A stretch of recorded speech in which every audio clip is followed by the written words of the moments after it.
Hello everyone, स्वागत है आप सभी का फिर से हमारे इस ऑनलाइन प्लेटफॉर्म पर। मैं भूषण गायकवाड़ आप सभी का हार्दिक हार्दिक स्वागत करता हूं। तो दोस्तों, आज का टॉपिक हमारा मोस्ट इम्पोर्टेंट है जिसमें हम डील करने वाले हैं टेंस को। बिल्कुल। तो टेंस एक ऐसा टॉपिक है जो कि आपके एग्जाम पॉइंट ऑफ व्यू से मोस्ट इम्पोर्टेंट है और इसके क्वेश्चंस एग्जाम में पूछे जाते हैं। यदि हम बात करें क्वेश्चंस के पैटर्न की, तो एरर डिटेक्शन के क्वेश्चंस में भी और फिलअप के क्वेश्चन में भी ये पूछा जाता है। चलिए तो शुरू करते हैं। टॉपिक को बिल्कुल डिटेल से डील करने वाले हैं, जीरो से लेके एडवांस तक हम डील करेंगे, एक एक चीज को बिल्कुल बारीकी से समझने वाले हैं। चलिए, तो जो भी एस्पिरेंट्स सीडीएस के लिए तैयारी कर रहे हैं, सीडीएस 2026 एग्जाम के लिए, तो बिल्कुल लगातार बने रहिए और समझिएगा। तो ये क्लास स्पेशली उन स्टूडेंट्स के लिए भी है जिनको ये टॉपिक में बहुत ज्यादा दिक्कतें आती हैं और काफी सारे कंफ्यूजन है, तो सारे कंफ्यूजन आपके इस लेक्चर में फिनिश होने वाले हैं। चलिए तो शुरू करते हैं।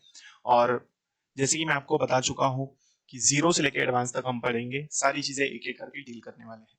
ठीक है, चलिए तो शुरू करते हैं टॉपिक को। देखिए, तो टेंस टेंस का मतलब क्या होता है? ठीक है, नॉर्मली मैं आपसे पूछूं कि टेंस क्या होता है, तो आप क्या कहेंगे? पता है? तो जनरली हमें सबको पता है कि टेंस का मतलब होता है काल। ठीक है, तो आई होप ये आपको पता होगा। तो यदि मैं कहूं कि टेंस, तो टेंस का नॉर्मली हिंदी मतलब होता है काल। ठीक है, चलिए तो जो भी बच्चे हिंदी मीडियम से हैं, ठीक है, उन्हें बिल्कुल ध्यान से समझना है और बाकी सबको भी। तो टेंस का मतलब क्या होता है? काल। ठीक है, तो ये तो बेसिक चीज हो गई सर, ये हमें पता है। ठीक है, तो अब यदि मैं बात करूं,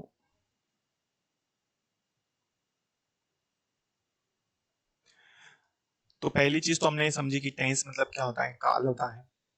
और अब हम बात करते हैं कि टेंस कितने प्रकार के होते हैं। समय के आधार पर टेंस को कितने भागों में बांटा गया है? तो समय के आधार पर टेंस तीन प्रकार के होते हैं। कितने प्रकार के होते हैं बेटा? तीन प्रकार के।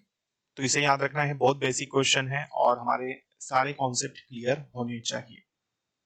ठीक है, चलो। तो टेंस जो है समय के आधार पर कितने प्रकार के होते हैं? तीन प्रकार के होते हैं। या समय के आधार पर टेंस को कितने भागों में बांटा गया है? तीन भागों में बांटा गया है। क्लियर है?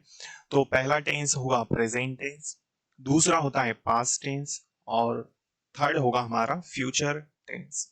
क्लियर है? तो जनरली जो टेंसेस होते हैं वो तीन प्रकार के होते हैं। पहला टेंस आएगा प्रेजेंट टेंस, दूसरा पास्ट टेंस और फ्यूचर। प्रेजेंट मतलब वर्तमान काल, पास्ट मतलब भूतकाल और फ्यूचर मतलब भविष्य काल। क्लियर है? तो टेंस का मतलब हमने समझ लिया कि टेंस तीन प्रकार के होते हैं। ठीक है, टेंस मीन्स काल। ये मैं आपको बता चुका हूं कि टेंस का मतलब क्या होता है? काल होता है। पहला टेंस जो होता है वो होता है प्रेजेंट टेंस, दूसरा होता है पास्ट टेंस और तीसरा होता है फ्यूचर टेंस। क्लियर है? तो समय के आधार पर, तो टाइम के अकॉर्डिंग टेंस को कितने भागों में डिवाइड किया गया है? तो three. There are three kinds of tense: present tense, past tense and the third tense is future tense. चलिए, अब मैं यदि बात करूं कि प्रेजेंट टेंस, अब टोटल हमारे तीन तीन हो चुके हैं, लेकिन आपको एक और चीज याद रखना है कि इन तीनों के चार चार टेंस होते हैं। प्रेजेंट टेंस के चार होते हैं, पास्ट के भी चार होते हैं और फ्यूचर के भी कितने होंगे?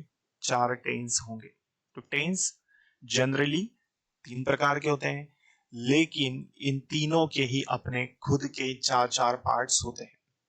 प्रेजेंट टेंस के भी चार होंगे, पास्ट के भी चार होंगे और फ्यूचर के भी चार होंगे। अब इन, अच्छा, दूसरा, कई स्टूडेंट्स को ये प्रॉब्लम रहती है, कई स्टूडेंट्स ऐसे होते हैं जिन्हें इनके नाम ही नहीं पता होते हैं, और यदि पता भी होते हैं तो उन्हें सीक्वेंस वाइज पता नहीं होता है। तो इनका सीक्वेंस भी हमें पता होना चाहिए। देखिए, तो चार टेंस कौन कौन से होते हैं? पहले मैं आपको प्रेजेंट टेंस के बारे में बताऊंगा कि प्रेजेंट के चार टेंस कौन कौन से होते हैं। ठीक है, तो प्रेजेंट के जो चार टेंस होंगे वो कौन कौन से होते हैं? देखिए, पहला, प्रेजेंट में यदि हम बात करें तो प्रेजेंट का पहला टेंस होगा प्रेजेंट सिंपल टेंस, या जिसे इंडेफिनेट टेंस भी कहा जाता है। क्लियर है? तो प्रेजेंट के जो 4 टेंस है वो कुछ इस तरह से होंगे। सबसे पहला टेंस आता है प्रेजेंट सिंपल टेंस या प्रेजेंट इंडेफिनेट। सेकंड टेंस होता है प्रेजेंट कंटिन्यूअस टेंस। थर्ड होता है प्रेजेंट परफेक्ट टेंस और फोर्थ वाला होगा present perfect continuous tense. Clear है? तो इस तरह से प्रेजेंट टेंस के 4 टेंस होते हैं। पहला कौन सा आएगा? प्रेजेंट सिंपल टेंस या जिसे प्रेजेंट इंडेफिनिट भी कहा जाता है, तो दोनों एक ही होते हैं। ठीक है? दूसरा प्रेजेंट कंटिन्यूअस टेंस और फिर प्रेजेंट परफेक्ट टेंस और उसके बाद में आएगा प्रेजेंट परफेक्ट कंटिन्यूअस टेंस। अब यदि मैं बात करूं कि इसी तरह से पास्ट में भी हमारे टेंसेस होते हैं, ये भी इसी टाइप से होते हैं, समझिएगा। तो पास्ट टेंस में पहला टेंस होता है पास्ट सिंपल या जिसे इंडेफिनेट भी कहा जाता है, ये ऑलरेडी मैं बता चुका हूं आपको। सेकंड होता है पास्ट कंटिन्यूअस टेंस। थर्ड आएगा पास्ट परफेक्ट टेंस और फोर्थ वाला आएगा पास्ट परफेक्ट कंटिन्यूअस टेंस। तो इस तरह से ये हमारे भी कितने हो गए? 4 टेंस। ठीक उसी तरह से पास्ट फ्यूचर में भी होते हैं। फ्यूचर का पहला कौन सा आ जाएगा? फ्यूचर सिंपल या जिसे हम फ्यूचर इंडेफिनेट कहेंगे। क्लियर है यहां तक? दूसरा फ्यूचर कंटिन्यूअस और थर्ड वाला फ्यूचर परफेक्ट टेंस और लास्ट कौन सा आएगा? Future perfect continuous tense.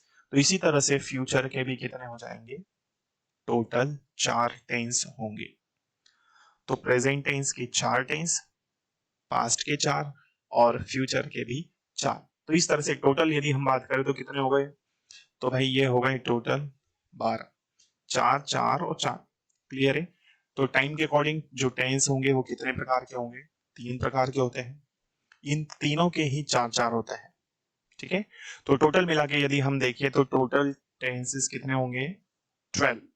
अब हम एक एक करके सभी टेंसेस को पढ़ेंगे। सबसे पहले हम डील करने वाले हैं प्रेजेंट इंडेफिनिट टेंस को या प्रेजेंट सिंपल टेंस। अच्छा, इसके अलावा इससे पहले एक और चीज हमें देखनी है कि सेंटेंसेस कितने प्रकार के होते हैं। जनरली मैं यदि आपसे पूछता हूं कि सेंटेंस कितने प्रकार के होते हैं,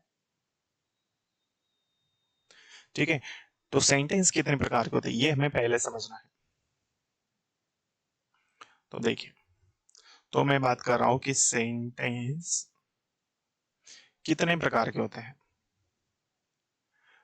तो पहला जो सेंटेंस होता है वो होता है सिंपल सेंटेंस।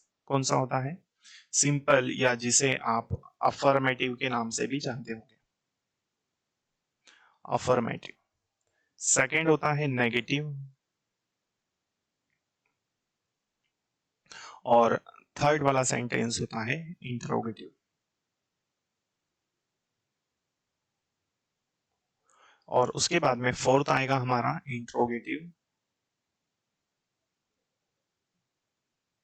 नेगेटिव। तो ये हमारे सेंटेंस के टाइप्स हैं। फर्स्ट सेंटेंस होता है सिंपल सेंटेंस जिसे हम कहते हैं अफर्मेटिव भी कहा जाता है। तो सिंपल सेंटेंस मतलब जैसे मैंने आपको बोला आई टेक योर क्लास या I teach you English. Clear? तो this is your simple sentence. Okay? या फिर आपने कहा I am coming within 15 minutes, कि मैं 15 मिनट्स में आ रहा हूं, तो सिंपल सेंटेंस है। नेगेटिव यदि मैं कहूं, नेगेटिव सेंटेंसेस को कहा जाएगा जिसमें मना किया जाए, जिसमें नहीं की बात हो। जैसे मैंने कहा कि you are not studying nowadays, आप आजकल पढ़ नहीं रहे हो। ठीक है? थर्ड होता है इंट्रोगेटिव सेंटेंस। इंट्रोगेटिव मतलब जिसे में हम क्वेश्चन करें। मैंने बोला आर यू स्टडिंग, ठीक है, तो ये क्वेश्चन किया जा रहा है। और फोर्थ वाला सेंटेंस होता है हमारा इंट्रोगेटिव नेगेटिव, जिसमें हम क्वेश्चन भी करते हैं और जिसमें हम मना भी करते हैं। तो इस तरह से हमने सेंटेंसेस के टाइप्स समझे। तो अभी तक जो हमने समझा है वो फिर से एक बार बता देता हूं मैं आपको। मैंने बताया आपको कि टेंस जो होते हैं वो कितने प्रकार के होते हैं? 3 प्रकार के होते हैं। टेंस का मतलब बता दिया कि काल होता है। टेंस टाइम के अकॉर्डिंग 3 होते हैं, प्रेजेंट, पास्ट और फ्यूचर। इन तीनों को ही 4 4 भागों में डिवाइड किया गया। ठीक है? और टोटल मिलाकर 12 टेंसेस होते हैं। फिर हमने डिस्कस किया कि सेंटेंस कितने प्रकार के होते हैं। तो भाई सेंटेंस कितने प्रकार के होते हैं? 4 प्रकार के होते हैं, सिंपल, नेगेटिव, इंट्रोगेटिव और इंट्रोगेटिव नेगेटिव। क्लियर है? तो ये इसलिए बता रहा हूं क्योंकि अभी हम जब टेंस को एक एक करके हम डील करेंगे, एक एक टेंस को, तो हर टेंस में हमें 4 सेंटेंसेस को डील करना है। 4 सेंटेंसेस हम बनाएंगे, प्राइमरी 4 सेंटेंसेस होते हैं, मुख्यतः ये 4 सेंटेंस होते हैं, सिंपल, नेगेटिव, इंट्रोगेटिव और इंट्रोगेटिव नेगेटिव। आई होप यहां तक बातें क्लियर हो चुकी होगी। चलिए आगे बढ़ते हैं। देखें, तो ये सेंटेंस हमने पढ़ लिए हैं। अब हम सबसे पहले स्टार्ट करेंगे प्रेजेंट इंडेफिनिट टेंस। ठीक है, तो प्रेजेंट इंडेफिनिट टेंस में हम बिल्कुल बारीकी से समझेंगे। पहले हम ये देखेंगे कि सब्जेक्ट क्या होता है। ठीक है, चल, तो पहले हम देखते हैं कि सब्जेक्ट क्या होता है।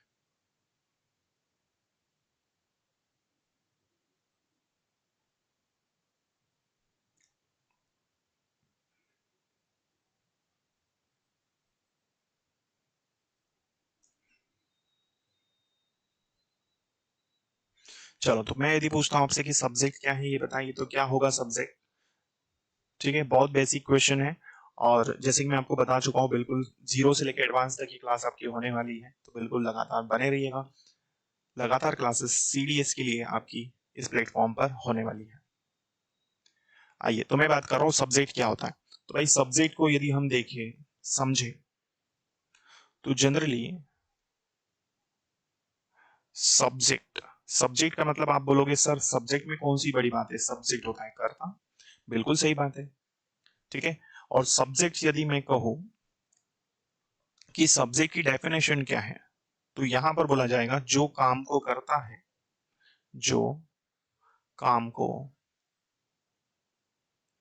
करता है वही हमारा सब्जेक्ट कहलाता है। क्या कहा मैंने? जो काम को करता है वही हमारा क्या है, सब्जेक्ट।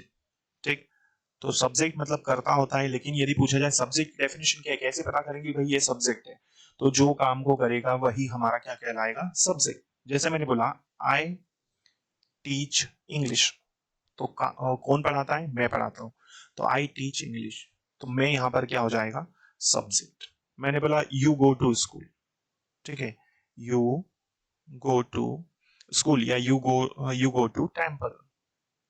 ठीक है, तो इसमें टेम्पल कौन जा रहा है, तुम जा रहे हो, तो ये हमारा क्या है, सब्जेक्ट, क्योंकि टेम्पल जाने का काम कौन कर रहा है, यू। मैंने बोला शी कम्स हियर, वो यहां आती है, तो कौन आता है, शी, तो शी हमारा सब्जेक्ट है। तो सब्जेक्ट वो होता है जो काम को करता है। अब सवाल ये आता है कि सर सब्जेक्ट्स कौन कौन से होते हैं, तो देखो सब्जेक्ट्स कौन कौन से होंगे, तो सब्जेक्ट्स में, तो भाई सब्जेक्ट्स में कौन कौन से होंगे, ही, शी, इट, नेम, ये सारे हमारे सब्जेक्ट्स हैं, लेकिन ये कैसे सब्जेक्ट्स हैं, सिंगुलर है। फिर आई, वी, यू और दे, ठीक है, ये भी हमारे सब्जेक्ट है, लेकिन इनमें इनको प्लूरल में रखा जाता है। आई जो है हमारा एक्सेप्शन है, ये सिंगुलर में आता है ना, इसके साथ किसी कुछ कुछ कुछ टेंसेस में प्लूरल हेल्पिंग वर्ब लगती है, वो हम डील करेंगे आने वाली क्लासेस में। ठीक है, तो हाल फिलहाल अभी इनिशियली आपको यही याद रखना है कि सब्जेक्ट्स जो होते हैं वो कौन कौन से होते हैं, he, she, it, name, I, we, you, they, सारे के सारे सब्जेक्ट्स होते हैं। क्लियर है यहाँ तक? और सब्जेक्ट क्या होता है, जो काम को करता है वो हमारा सब्जेक्ट होता है। क्लियर दोस्तों? चलिए, आई होप यहाँ तक सारी चीजें आपको क्लियर हो चुकी होगी। अब नेक्स्ट हमें समझना है कि वर्ब क्या होता है। ठीक है, तो वर्ब में आपको बताऊंगा कि वर्ब क्या होता है। क्लियर है? चलिए, लेकिन इसे हम समझेंगे आने वाली क्लासेस में। ठीक है, तो वर्ब में एक हमें मोस्ट इंपॉर्टेंट रूल ये देखना है कि वर्ब में एस, ईएस, आईएस कब लगता है, क्यों लगता है, किसके साथ लगता है, ये सारी चीजें मैं आपको बताऊंगा आने वाले क्लासेस में। तो बिल्कुल लगातार बने रहिएगा, आपकी क्लासेस चलती रहेगी। ठीक है, चलिए मिलते हैं अगली क्लास में, तब तक के लिए इसको हम यही रखते हैं। थैंक यू सो मच, जय हिंद, जय भारत, थैंक यू।